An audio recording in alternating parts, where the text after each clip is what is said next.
The reason why we call it a cult is to raise that question. You know, what is a cult? What does it mean to be part of either an occult group, which is, you know, one of the definitions, just like a small church, or is it something that's ostracized by larger society and perceived as negative? For me, it's like I play with duality, and I think like I try to expand my consciousness beyond duality. And that's something that Unicult teaches. So the aspect of including a negative thing was something that is very positive. I mean, Unicult has saved so many people's lives. It's like one of the most positive things I've ever seen on this planet. It's pure positivity. And to name it Unicult really gives that ability for someone to have to make that decision themselves. They have to look beyond what does society say. And for someone to trust me or trust what I'm saying or look deeper into it, they have to have that first step of breaking free from the social expectation of what is the definition of cult. And if you're calling it a cult, does that, like, what does that mean? You know, like it triggers that deeper thought. And so for me, it's like, I want only people who can get that far to engage with me and my content.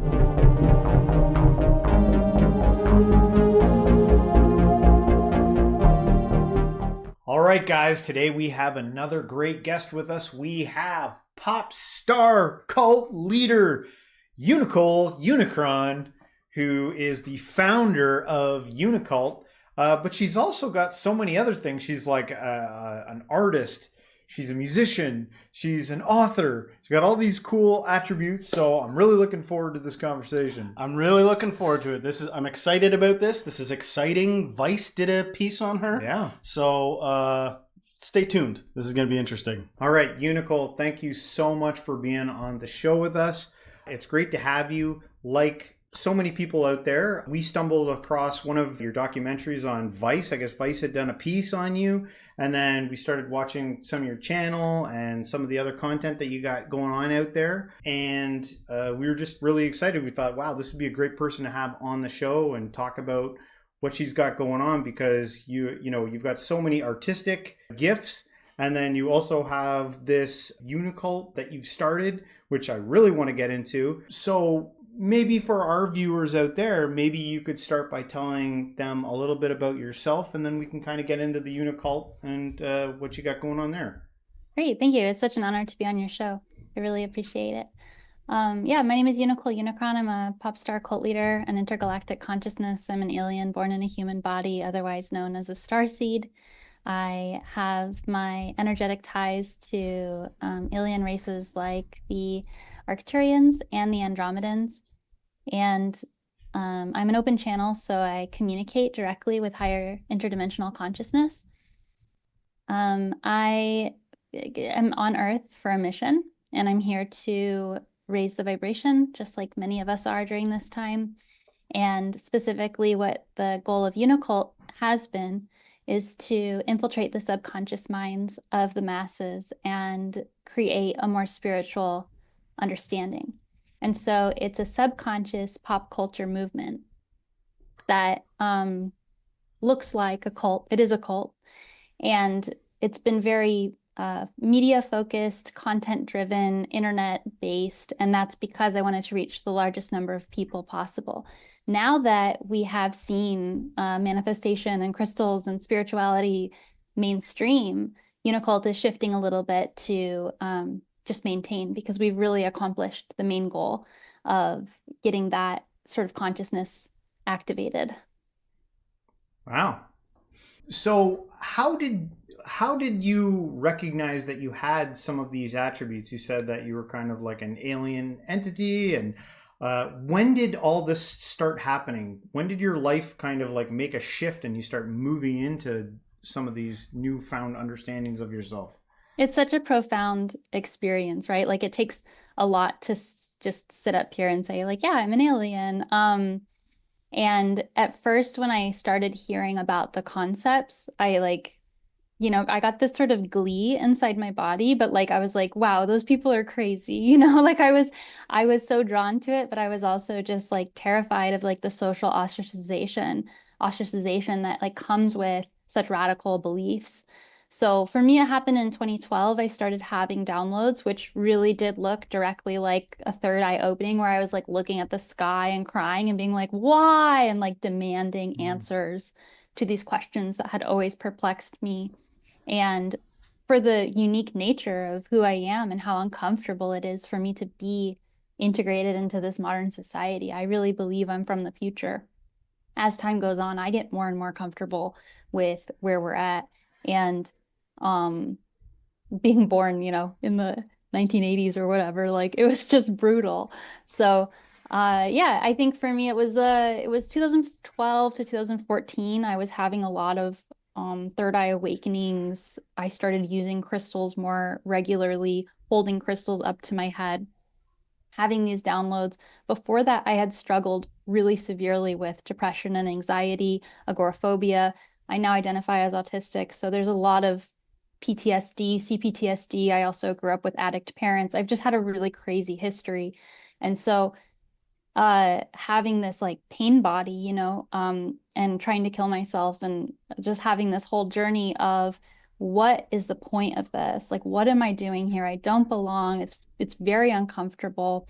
And then finding answers with this process of spiritual awakening and not trusting it at first because it's what the crazy people do. I'm holding crystals to my forehead and like hugging trees and like getting succinct answers to these questions. And so for a long time, I just sort of played with it. And it was like more of an art, more of a game, more of a persona that I was slightly connected to. And then I just kept having these extreme validations over and over. Like, this is helpful. This is real. This is making me feel better. This is creating a better reality for me. And this is making me a better friend, a better child, a better partner. It's like all of the stuff that I was discovering was really making my life a lot better. So I started putting more and more credence into it.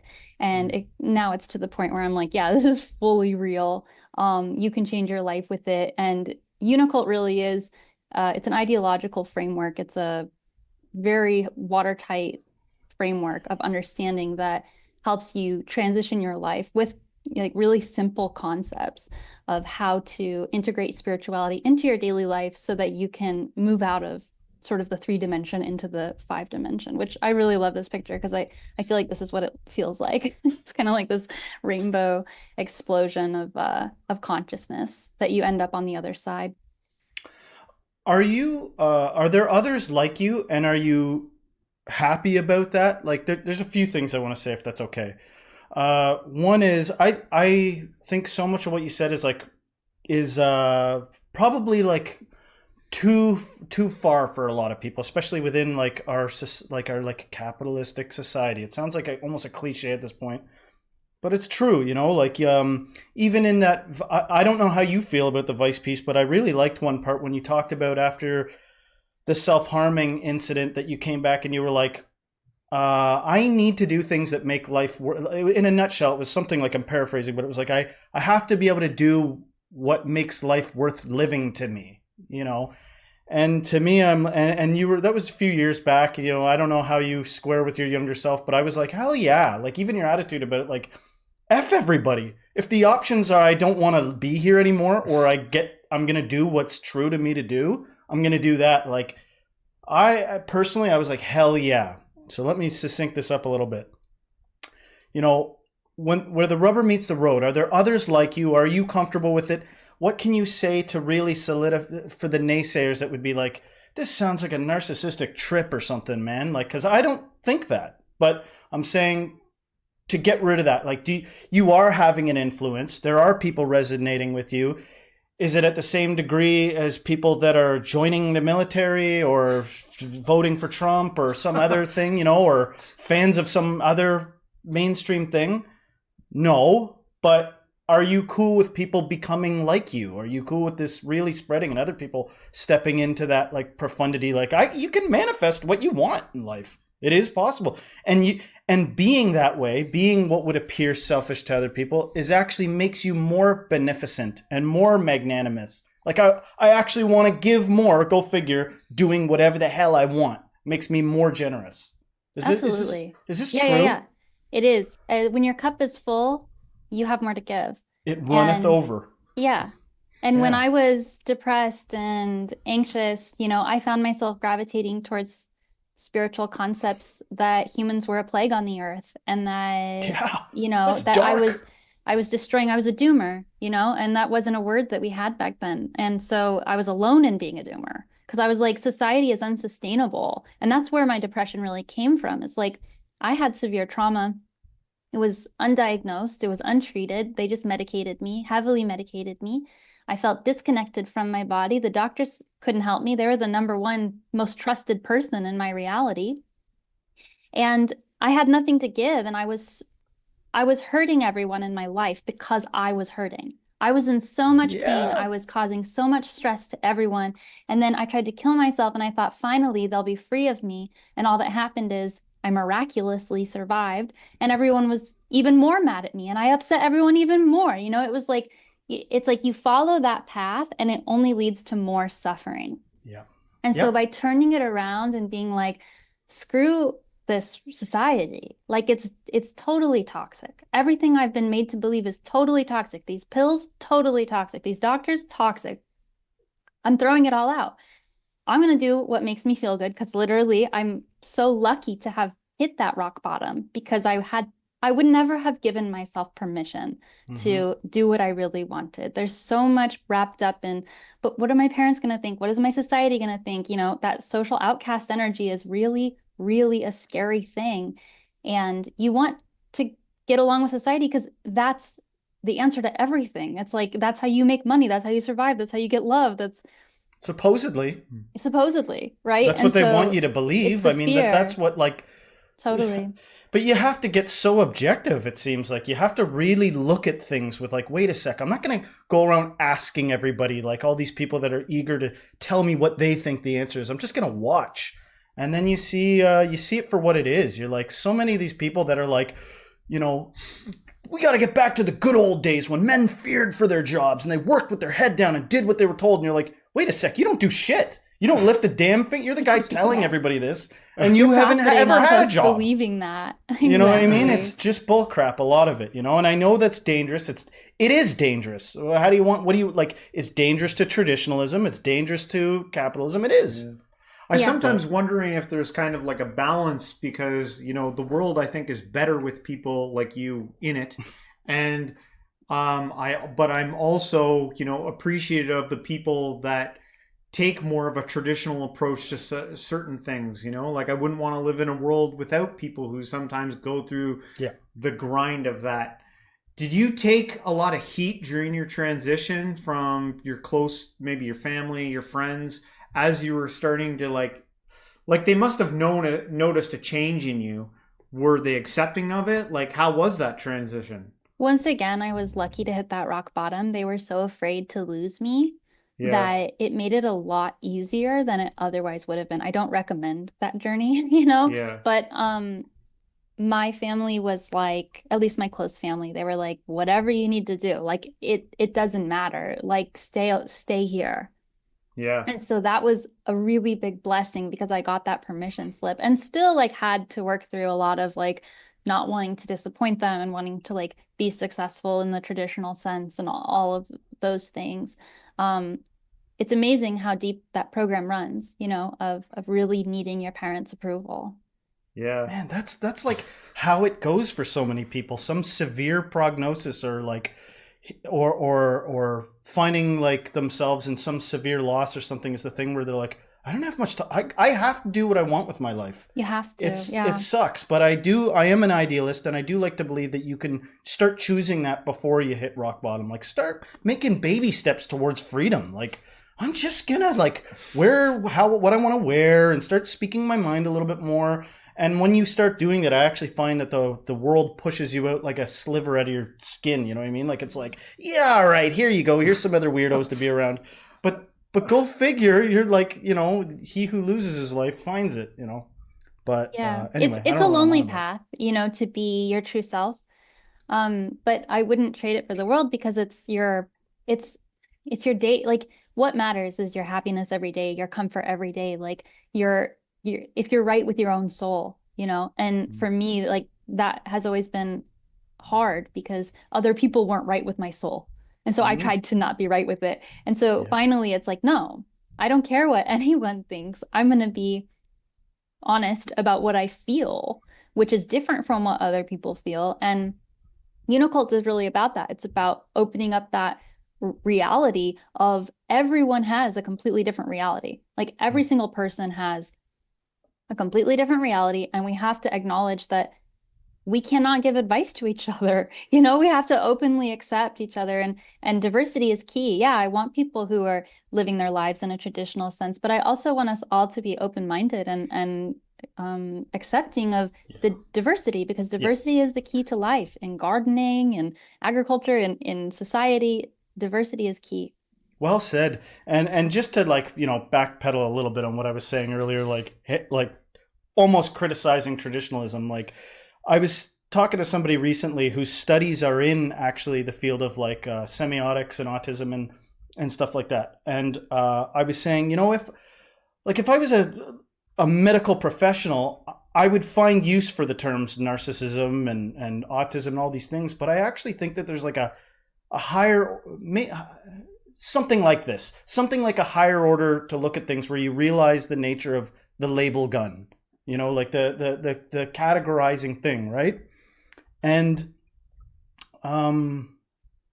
so as much as that diversity is good and everything, I agree with what you said, is you can't really be looking around to other people for this. It's a higher order discovery to realize, oh, I can't be like looking to everybody constantly for advice. Like it's almost like you get to a point where you realize your own advice is the advice you ought to take. But I think that's somewhere you arrive at, and I do believe that is valuable. We all got different gifts. We all manifest probably our special stuff in different ways. Well, I definitely have a question in here about, before I ask you like specifically kind of like what is the ideology and the around Unicult and all that. I want to start first kind of with a definition on the table, because I want to kind of like, Justin's someone, we've taken a look at like cults and what they get defined as.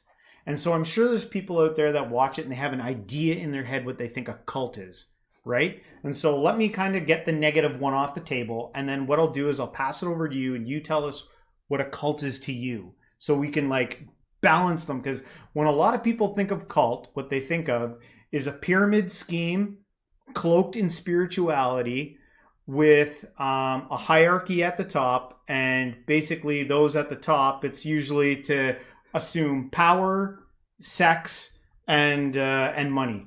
I think it is that. A lot of times. Yeah. So a cult usually gets looked at through that lens. Now, for you, who's decided to call what you're doing Unicult, how do you define cult? Well, the definition you just gave applies to most structures. Yeah. Like, Yes. Yeah. Like every company, capitalism itself. So the reason why we call it a cult is to raise that question. What is a cult? What does it mean to be part of either an occult group, which is, one of the definitions, just like a small church, or is it something that's ostracized by larger society and perceived as negative? For me, it's like I play with duality, and I think like I try to expand my consciousness beyond duality. And that's something that Unicult teaches. So the aspect of including a negative thing was something that is very positive. I mean, Unicult has saved so many people's lives. It's like one of the most positive things I've ever seen on this planet. It's pure positivity. And to name it Unicult really gives that ability for someone to have to make that decision themselves. They have to look beyond what does society say. And for someone to trust me or trust what I'm saying or look deeper into it, they have to have that first step of breaking free from the social expectation of what is the definition of cult. And if you're calling it a cult, what does that mean? It triggers that deeper thought. And so for me, it's like, I want only people who can get that far to engage with me and my content, because I can't sit here and like argue with people about like good and evil, as like the bare minimum here. For for my personal, time. So for my work, it's like I really want to attract people who are capable of critical thought.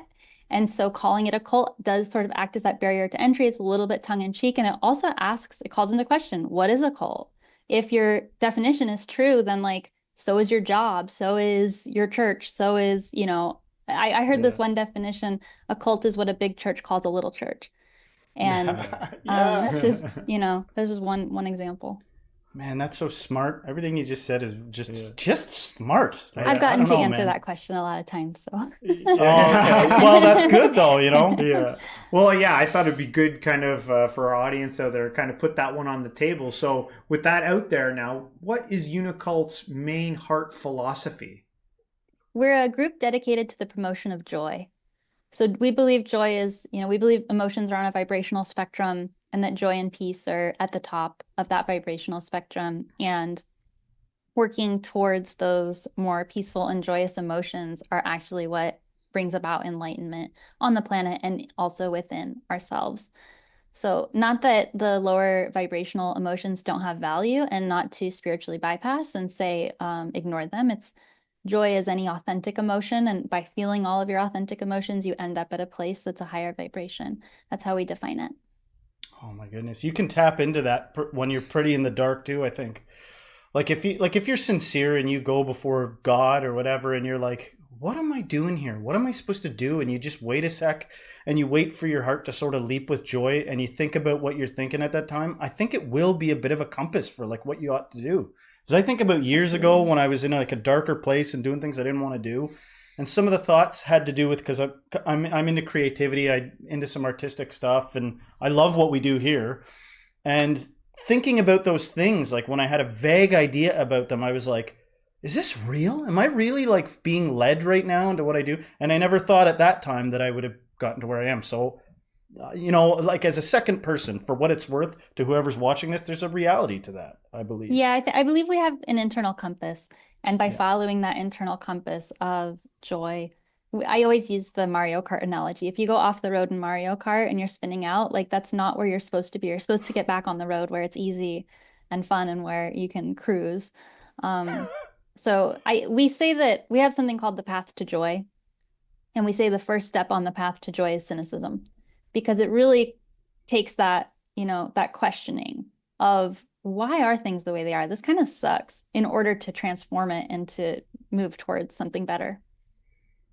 Yeah, I think that like the opposite of that, like the opposite of like a joyous, authentic, earnest, forthright, good faith life is, if I were to quickly like categorize what would be like the polar opposite to that, to me it would be something like forsaking your actual lived experience for an idea, like being almost traumatized into that, like somebody infected you like a vampire, like you ought to be this way, and then you're like, well, it's more important that I be this way than my own happiness. To me, that's like how business. That's like the business of patriotism. That's the business of everything is like that. And so I think that that's the scaffolding for the type of stuff you're talking about. That's what got us to the game. But there's a higher order at play. It's amazing how many people were able to survive that. Yes. Like not living by their heart, not living in their truth, not saying what they felt. And so many generations of that. And we've now got generations of people who are not willing to do that anymore. And it's only becoming more and more so. But it truly does blow my mind that like in the 60s and 70s and 80s, like you wouldn't even talk about getting sick. It was like embarrassing. Yeah. You wouldn't even talk about that was anything. a real thing. Like, oh, just that's bad form, man. Yeah. It's like socially inappropriate. I sort of comfort myself with that thought that you just said, in the way where it's almost like I gotta consider myself in that way. Like, man, the universe really doesn't spare any expense. There's so much of everything that I have to believe that it's like in the end, my own life it's just going to be, it's all towards something that we're all really a part of anyway, backwards and forwards through time. Yeah. Like, it wasn't a waste. It's okay. It's all very vital.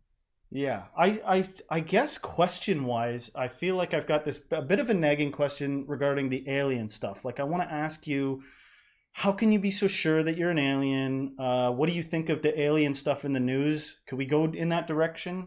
Sure, let's. I love aliens, so let's talk. Yeah, he loves aliens. I was I saying love you're like the aliens. girl version of him in a lot of ways. Like, I saw your live where you're painting the alien.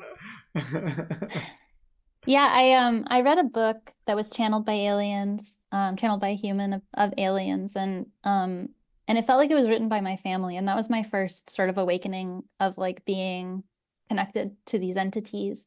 And as I have followed the path, like I said, I've just been validated so many times, and there's so many really good studies and people throughout history who have taught how to connect to these interdimensional allies. There's people say they're demons, people say they're angels. You know, I do believe that there are all manner of beings beyond this realm. If you leave your house with your eyes closed and you just trust anyone you see, you might get into trouble. Anyone you run into, you might get in trouble. It's the same concept. So I think like spiritual protection is really profound. I do think that a lot of the aliens that I work with could easily also be considered angels, depending on your lens. Some of the aliens that I connect with are technology using, some are just pure spirituality. And the way that I see it is that our realities, just as individuals, I really see things as a micro macrocosm situation. We're all one. So when you think of your own reality, how much of your life experience is actually physicality? It's actually a very small percentage. So much time is spent in our emotions, in our mind, in our thoughts and feelings. And the physicality is like actually a very small sliver of reality. So when I apply that to like my larger understanding of the universe, I think physicality is just a small sliver of the reality. And I think there's lots of proof of this, dark matter, dark energy. We don't know anything really. And Yeah. as we're finding in, you know, a lot of the CIA disclosure documents and a lot of the discussions that are happening in Congress, they're saying these are interdimensional beings and the things they can do in physical space don't make sense. So it's cool. It's cool to be validated by these larger scale institutions because I think that this information has been very much hidden with the lie, like, oh, we're not ready. And I think we've had a lot of negative versions of reality shown to us on movies like Mars Attacks or Independence Day, which is not really what's happening at all. In reality, like it turns out these interdimensional allies are preventing us from having war and conflict. It's such a So reflection of the collective subconscious. I always kid around with James that the most horrifying one of the worst bad guys in Star Trek was the Borg, like this unified, like they all think the same way. Like that's so evil to imagine a cult, a hive mind, ooh, or like, you know, yeah, aliens, that the unknown, like it's, you know, and you've got like the good old boy driving a spaceship, his jet into the ship, blowing it up, America, you know, like, it's always America too. Yeah, it's like it's so else. funny. And then you know, especially after this last election time, it was so obvious. It was coinciding with the Jake Paul Tyson fight, and I was like, this is a business, man, and they're selling patriotism. America's a business. It's a corporation. I And heard somebody say 30 yeah. businesses in a trench coat. Yeah, it was 30 so obvious, corporations and it in a was like trench coat. grotesque. And I understand people that can't, like, they're not there yet. That's fine. It's a big fall. I mean, the ivory tower from which it falls is so high up. You know, it's the greatest brand that's ever been conceived and propagated. And little steps, you know, like sometimes I think you got to revel in the time that you're in. Like sometimes I feel like maybe the temptation is to get frustrated and wish things were further along. Like we've talked to one enlightened guy that we were talking to. We were kind of like, well, when is the world going to see? And he was like, oh, hundreds of years. We're so far from like a collective enlightenment. But that's okay, because what a thrill to be alive right now. I mean, I get little glimpses of stuff that is so strange. Like I have this thing where if I, like, sometimes I'll draw semi-prophetic drawings. Like I'll draw something, I've talked about it before on here, and then it's like, it somehow comes true, and it's so loosely based on what I was thinking at the time. I'm like, We don't that's know just anything. weird. What is that? Time isn't real. Like, Yeah. we're living in the, and it's almost like sometimes when I do get glimpses of it, I'm like, put me back in like the the blindness, you know, because it's too weird. It's like It is. it's Yeah. like I'll wake up from a dream or something and I won't know if it's already happened or if it's gonna happen, and I don't know where I am or who I am. And you know, the Mandela effects are really getting extreme. And every time I look at the clock, it's 1:11. You know, it gets to Yeah. the point where you're like, put me back. I just want to go back to sleep for a little bit. It's kind of too much. I think you can. I think you can go back to sleep a little bit. Like we've talked I about it on the choose show. to When it often, gets too yeah. weird, set the spiritual book down. Set the crystals down for a day. They're not gonna hate you for doing that. Like I just need some sanity. Like some sanity for a little bit. Some like regrounding in the shared reality is what we Yes. call sanity, which isn't sane, but Oh yeah, um no, it the isn't. fact that we share reality with so many other people, it's like it's you don't want to go too far out because otherwise you might get lost. Right.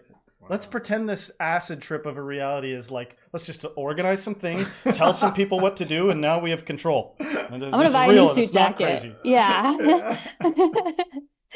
It So helps. the aliens that have kind of spoken to you, are they channeled through you? Is it come through channeling?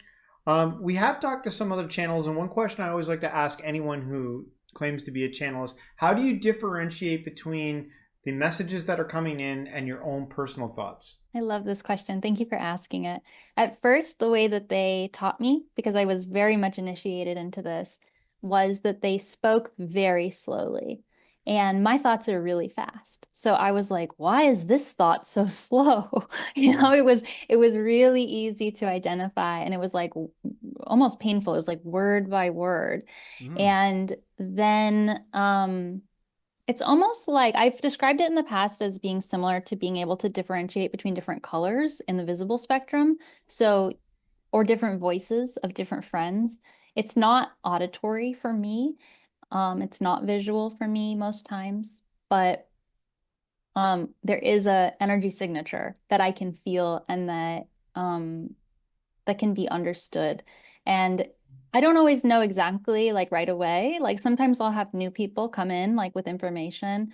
A lot of times they'll speak to me through bugs. So I'll find like a weird bug or a spider will be in my shower and I'll be like, there's something weird about this bug, you know? And so I'll tune in and like sort of telepathically start talking to the bug, which sounds nuts, but like I do think like a lot of times they use those short lifespans to come and give that physical representation of connection. So honestly, I find a lot of like spiders often have messages for me, and I get really profound um, information that way. For if it's a new person that I'm not used to, because I don't always I lock a lot of people out. You know, I lock a lot of entities out. I have really strong protection. I don't deal with any demonic entities.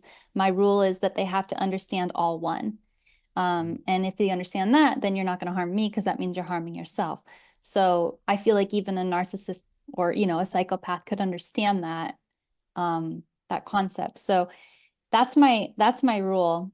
That's so funny that you mentioned narcissist and psychopath because I feel like sometimes people do like these weird, whether they're aware of it or not, they do like these odd little word spells. Like they'll like they'll organize their sentence towards you, especially in like a text or something like that, where you're like that was like meant to do something. You know, I feel like I got to be on guard a little bit to whatever darkness is going on there. Like I don't doesn't have to be something dramatic, just like a little bit of like guardedness against that. And so Yeah, you need to have that's protection in these places because sometimes they do pretend to be they have different purposes. I have had a few interactions where I have let beings in who were not high vibrational and they didn't intend to harm me, but even just convalescing with their energy like lowered my vibration for several weeks.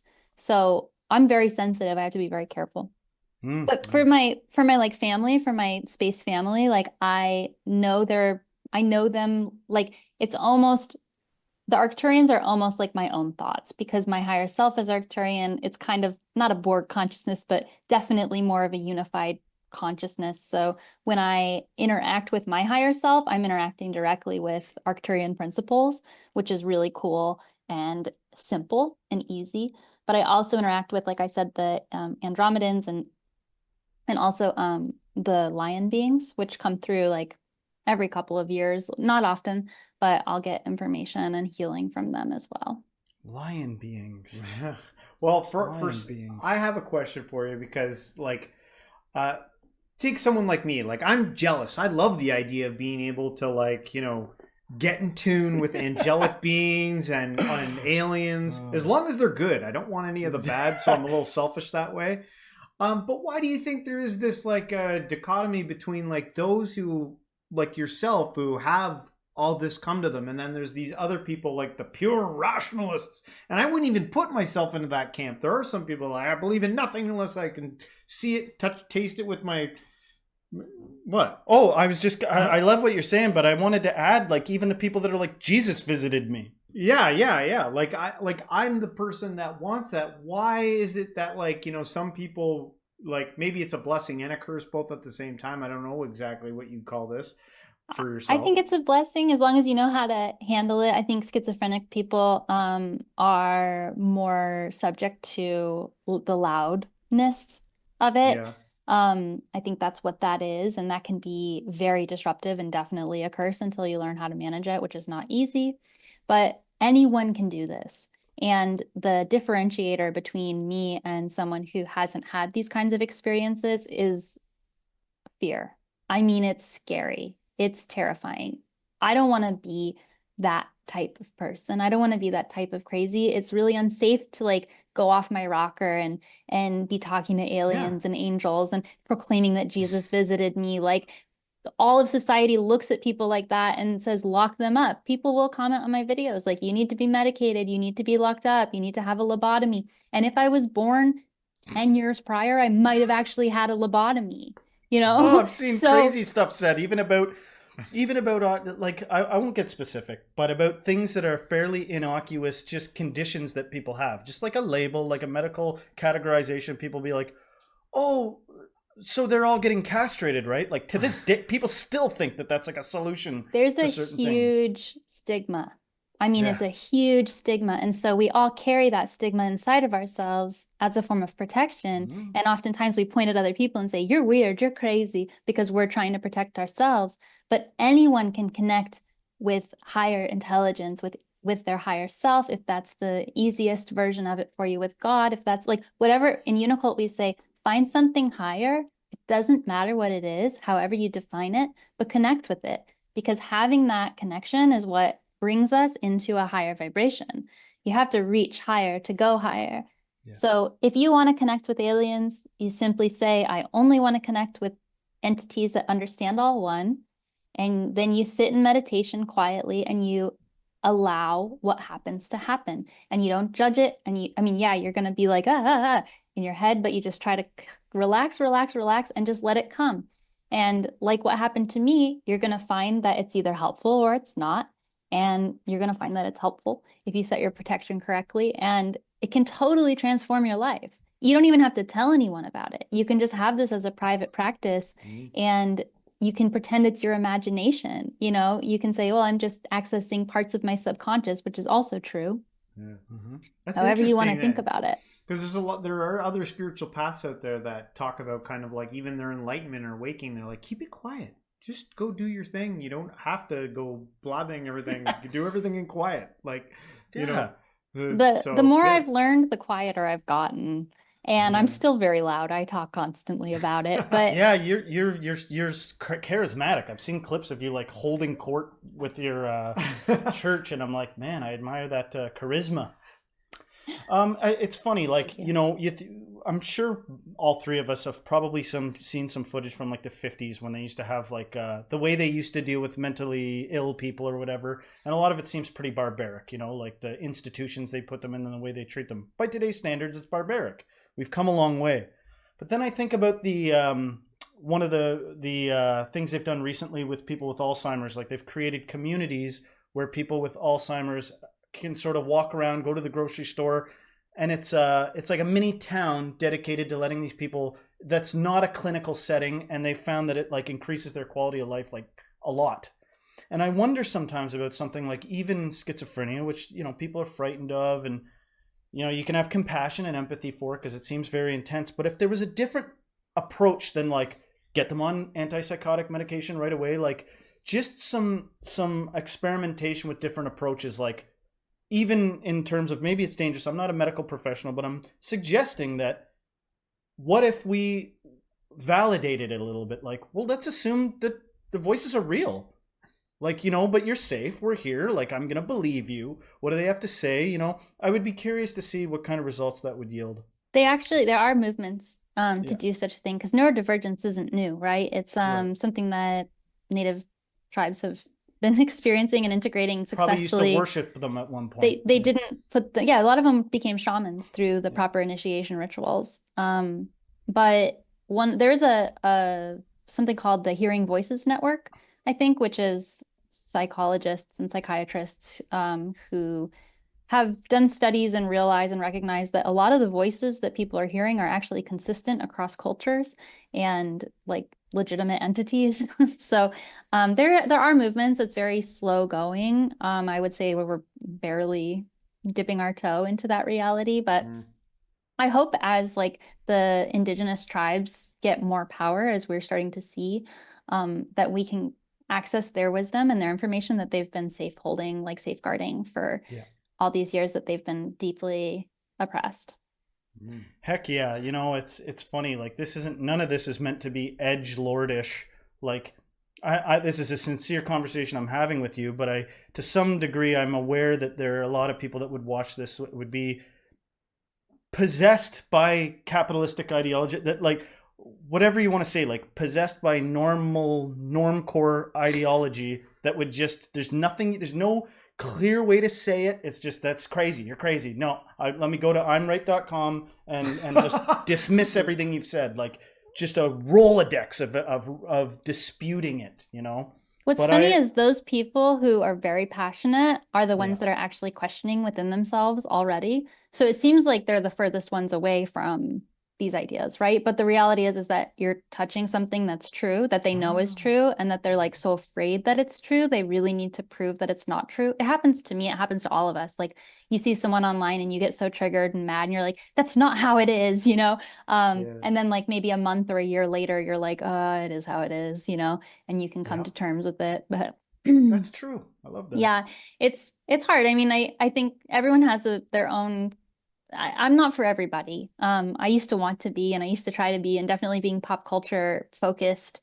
I really wanted to present myself in a way that everyone understood, and I feel like my message is very clear. My teachings are very clear. Fundamentals of Unicult, which is my book, is like, I worked as a technical writer for a lot of years, so like I know how to write really clear, consistent copy that describes these spiritual phenomena and like how you can apply them to your life to make them better.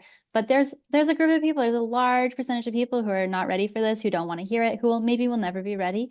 And that's fine. It doesn't bother me. They can keep on with their lives and I'll keep on with mine. In terms of like grand perspective, coming from maybe what you've come to understand, what's going on kind of like on a holistic level with reality, what we're doing here, like the whole, like what happens when we die? Do you have any thoughts on this? And maybe the entities or aliens or whatever, they've told you some things. I mean, I have questions. I think you have questions until you become source, God. Until you become that which all things are, ultimate reality, we say in Unicult. And I think those questions are what lead us closer to that source. I mean, I had a near-death experience. I was an atheist nihilist at the time. I wanted and expected to experience nothingness. And I did, except that I was still there. I was still fully conscious. And so that sort of gave me the understanding and the lesson that like there isn't nothing, that there's always something, and that you are something, and you can never actually be destroyed. Maybe you can grow and expand and merge and blend after this life into different kinds of experiences. But ultimately, I really think that we do have a grander awareness. Like if you're standing on the top floor of a building looking down, yeah, you see more, but you see different. If you're on the street, you're getting the information of like a cart running past and like a person yelling, that's a sensory experience that you can't have if you're at the top of the building.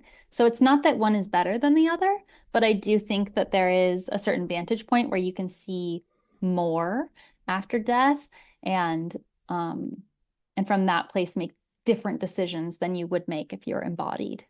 That's got to be very helpful to some people to learn that there is something, even when you're seeking nothing, that you're there still, and by the sounds of it, it's there's a you that's eternal that's there. And I that felt like I was still a creative force. So like I had created the darkness, and that if I was ready to create something new, I would then create something new. And I do believe there are guides that help you through that process. Like if I had died, I think I would have experienced like nothingness with myself in it for a certain amount of time until I got bored with that. And then Oh, I okay. felt like I would probably have ended up getting like, okay, so what's next? And then some kind of help would come in and help guide to the next transition. Ah, that makes sense. That Mm. like intuitively makes sense. I was gonna make a joke about like, okay, so you were there, and and the things that were left were, all your like weird quirks and your personality and the accent that you speak with. Like that's what's there, right? Like, sometimes I wonder, like, as an experiment, it would be fun to just talk like Matthew McConaughey for a week, like just be a different person for a week to prove to yourself that's the part that isn't eternal. Like that's the part that's interchangeable. It's a Talk a practice little that bit different for a while, it's a just practice you can use to like jump timelines and to like get a completely different reality. So like it's still you, right? But if you speak in a different way or shave your legs or don't shave your legs or brush your hair or comb it different, like you're changing your patterns, you're changing like your sort of energy signature, and it can yeah, actually put you into like a totally different reality. It's just yeah. small little things like that How can far can really. you go with it? I'm gonna choose to not believe in this and believe this now, and Exactly. You can you change know, everything about your life. I think It's so. it's I pretty think so. profound.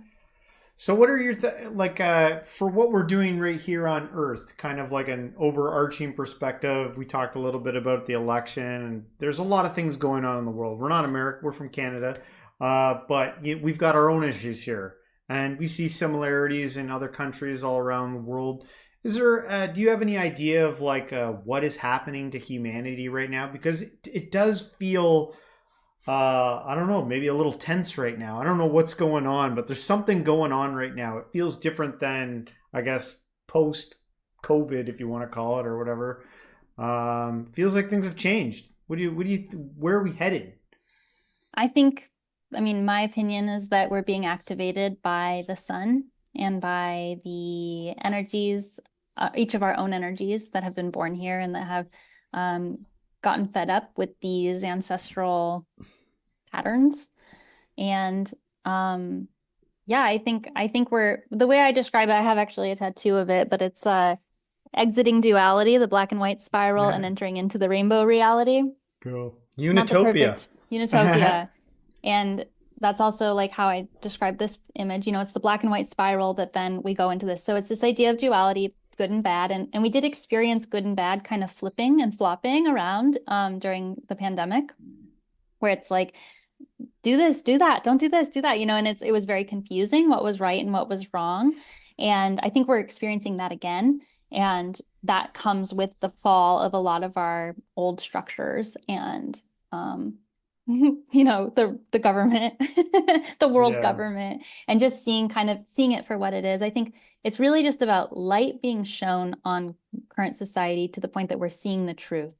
And then there's a mad scramble to make that transition as profitable as possible for certain people.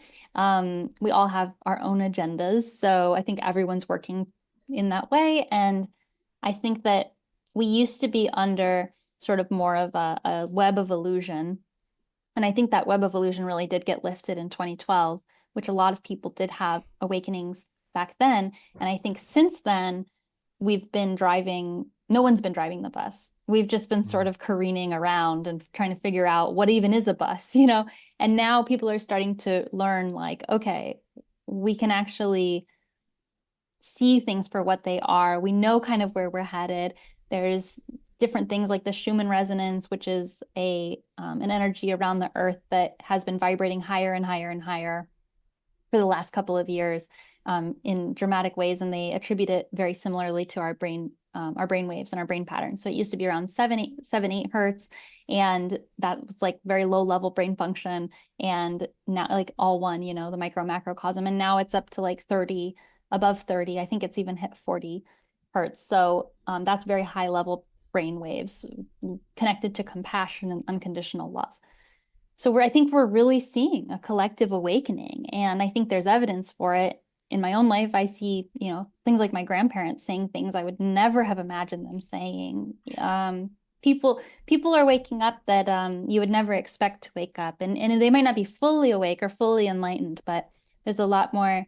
Or just the ability love. for us to have a regular conversation about irregular things the way we're doing. Yeah. Feel I safe agree. and free to do that. Yeah. And I'm very grateful for that. It's weird. I got this like this vision, like this image in my mind as you were talking about that, of like a purification process, right? Like sometimes being purified like hurts, you know what I mean? Like, but it's like, imagine the part of you that is fearful, or the part of you that is hateful or something like that, being fearful and bitter and like gnashing its teeth as it's being pure. Like, of course that part's gonna like thrash and not want to be purified, but the thing that ends up in the end is like, it is peaceful and blissful and loving, you know? It's a gnarly like, process. what's that? It's a gnarly process.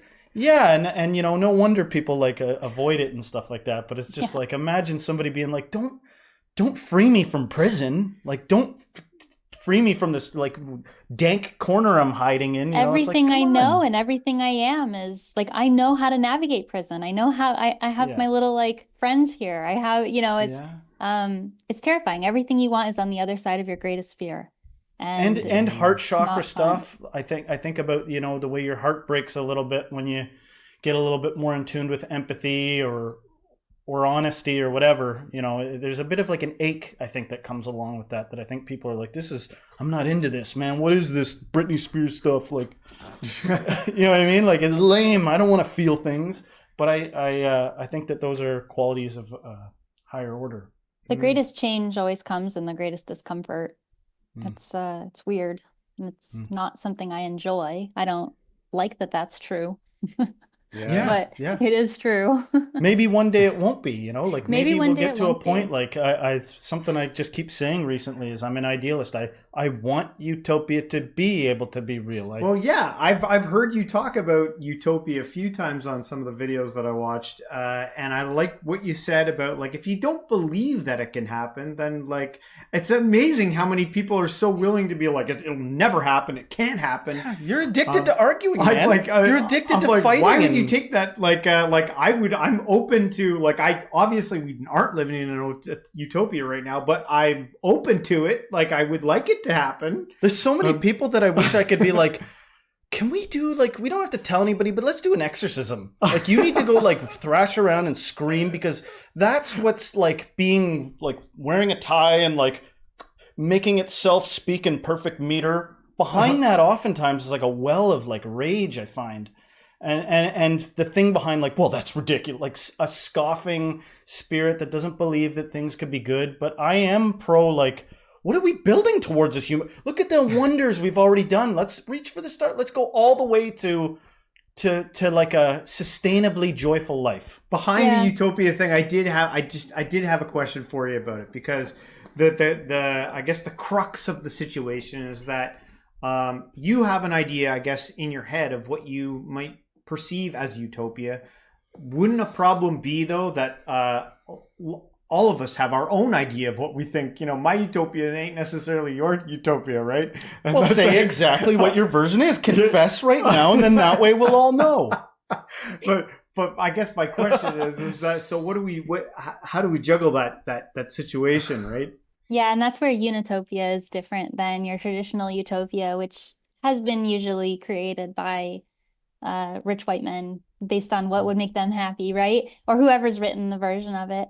And the idea is that we each have our own personal realities, and Unitopia is a state where all of our basic needs are met. We've got clothing, housing, food for everyone. And we also honor and respect whatever it is that each person wants to do. And that does not include harming themselves or others. That's the only rule. So it's definitely a practice, I think, in expanding your mind. As far as I mean, I've gotten to meet some very strange individuals in my work, people who I don't understand, who I don't know how to communicate with, and which is saying something because I'm very good at communicating with a large range of frequency spectrum, like of different types of people. And so it takes extra effort to hold space for these people who are outside of our understanding. But we actually expand it to assuming that all things are conscious. So including nature, including AI, and maybe these things can't directly communicate what they would like, but I think our more sensitive populace can make pretty good assumptions. So it's really just about assuming the consciousness and correctness of each person's perspective, and then doing what we can as a collective to honor that and to create a society where that's able to be honored. I don't know how that looks exactly, but definitely starting with basic needs being met is completely feasible within our technological current status, and that should already exist. Are you optimistic about AI in as part of this transition? Yes. Yeah. Yeah, Yeah, same here. I'm a big fan. My life has been made so much better, especially as a neurodivergent person. Is one of the most powerful tools I've ever been able to use. I can use it to do anything. I mean, I feel like I can do anything now. I think what it's doing is it's going to give each person the same equal power as a multinational corporation, which is going to destroy our current systems. Yeah. And that's just happening. It's coming. The job market is horrible right now. Oh, yeah. And it's only going to get worse. And so we really need to build these systems. And I mean, luckily with AI, I think it's going to be a lot faster and easier than if it was just up to humanity, because sometimes people who are profit driven really do everything they can to block true progress. Yeah. Oh man, so many important things talked about, and a bit of it, some of it I kind of want to break apart a little bit, like this idea of, everybody's needs should be met, but nobody can hurt themselves or hurt each other. That sentiment. I want to talk about that a little bit, because like at one point I was thinking I wish I could start a hashtag, like hashtag it's embarrassing to drive an expensive car, like hashtag you should be embarrassed of your, like, look at me, like my whole thing is I'm showing you that I have more than you, like I'm dominating the people around me, like an ape, like that should be. Why can't we get that going, that's embarrassing, and that the true brags shouldn't even be humble brags, like, like taking a picture with some starving people, but like a true appreciation of like earnest desire to help and selflessness. But I think about what you said there, where one of the caveats of the utopia is you can't hurt people and you can't hurt yourself. And I think about people that secretly are like, but my greatest joy is hurting other people. Like, I really get a lot out of dominating people. I'm an ape. I read Our Inner Ape, and I realize now that I feel best when I'm at the top of the pile. I feel most like an alpha when I'm that way. And can we have sympathy for that? Like, my solution to that is I really wish we could all just get honest about it. Because, like, if we could all be safe and people could admit that, I feel like many of us would be like, yikes. We'd all be going yikes at each other for a while, but we might actually be able to learn to, like, accommodate in some weird way. But the system we're in is really antithetical to honesty. We're not even ready for truth yet. But we start with, we can't even be honest yet. Like, it's a fearful thing to be honest. I feel like the first thing would be honesty, but how do you address that idea that some people in the utopia would be like, this sucks, man. Where's the, like, competition? Where's the me hurting other people? I want to do that. I think you are talking about two separate things. One, which is society itself and how it's structured, and the Darwinian lie that we've been told that competition is evolution, whereas symbiosis is actually evolution. And then the internal need to fit into that society versus what genuinely feels good on that internal spectrum. So it doesn't feel good to hurt people. Usually you're hurting, and so you hurt people, and then you get a satisfaction that you've externalized your pain onto someone else, and you feel but that temporarily satisfaction is like something, though. It is something. It's like the same as an addict is chasing a permanent They're chasing their addiction, but it's something. They're not doing it for no reason. So Just like the Unitopia person. requires a certain level of education to happen within each individual to understand the fact that we're all one, which is a main teaching of Unicult. And if people could understand the teachings of Unicult, which, belief makes real, we're all one, you have just as much potential as anyone who's wildly successful, heal evil, these are our main tenets. The people, when society is operating from a place of being truly informed about basic spiritual principles, then the healing can happen to the point where we can actually live in a society where nobody actually wants to harm each other. Competition is something that a lot of people do truly resonate with, which is, I think, is a third topic. And I'm not one of those people. But clearly, a lot of people really like competition. So I think there's definitely healthy ways Well, to maybe you could integrate. exercise that demon through some type of virtual AI thing that doesn't cause pain to an actual living being. Yeah, or but like it's sports artificial. are I a don't know. real way to, there's definitely a lot of like us versus them. I wonder Yeah. if the competition could be like, how do we make society better? If it could end up being collaborative in some way. I think that that's up to people who are transmuting and changing the negative competition within themselves into a more positive version to define, because I don't totally connect with that feeling. You mentioned symbiosis versus competition. Is that what you mentioned? Darwinian competition versus symbiosis. And you mentioned that the Darwinian competition narrative I thought you said it was a lie. It's a lie in the sense that maybe some sense of evolution has happened through that concept, but society does not operate in that way. Earth does not operate in that way.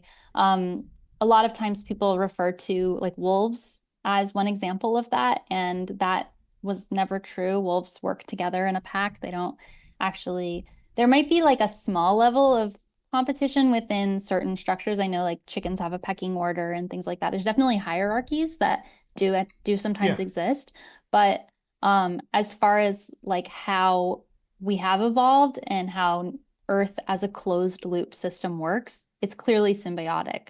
Otherwise, we would all be dead. Mm. That's a tough one to chew on.